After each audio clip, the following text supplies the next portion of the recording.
Hi, Phil Schoenberg, Fastpitch Power.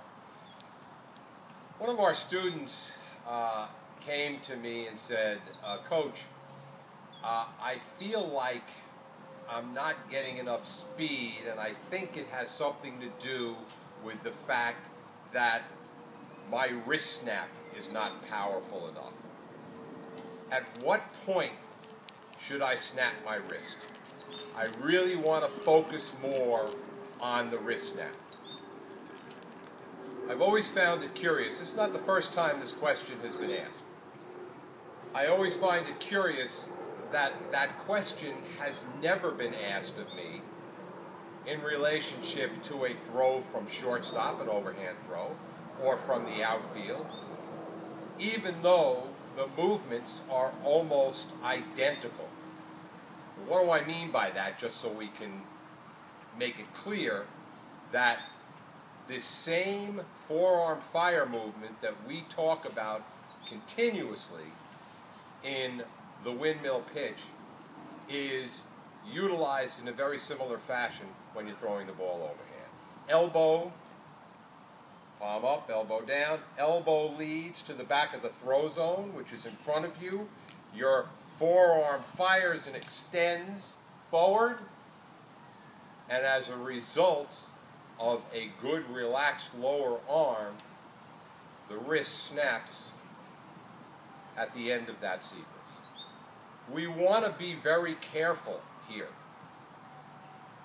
that we don't look upon the wrist snap as an isolated, independent movement, but rather a component of a larger movement that involves the entire arm circle, forearm fire, and at the end of that sequence comes wrist snap. If your wrist is relaxed and you have performed your forearm fire correctly, your wrist is going to snap much like the crack of the tip of a whip when you are using a whip. Similarly, we would not look at the stride, and I'm going to demonstrate here, as an isolated movement, and I'm a right-hand pitcher, so it would be my left foot, as an isolated movement of my left foot. So I wouldn't consider the stride to be something where I just pick my stride foot up and put it down.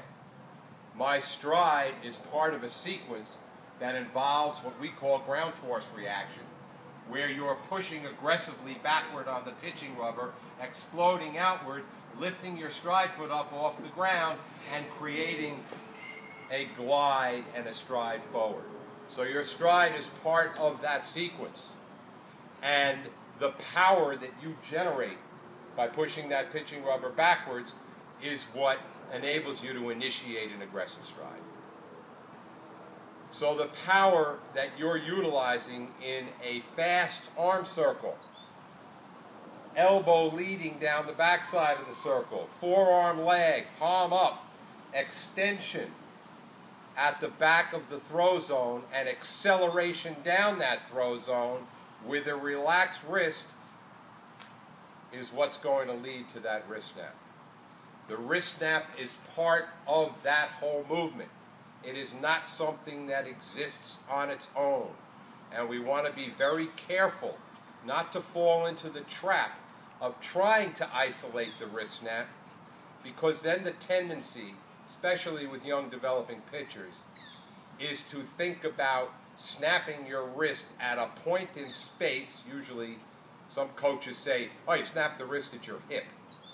Well, if my arm's circling around at 55 miles an hour and I got to think about doing that, you know, I'm almost certainly going to slow down or stop and continue in order to make sure that I feel that, rather than developing the feeling that my lower arm and my arm circle is creating a sequence of events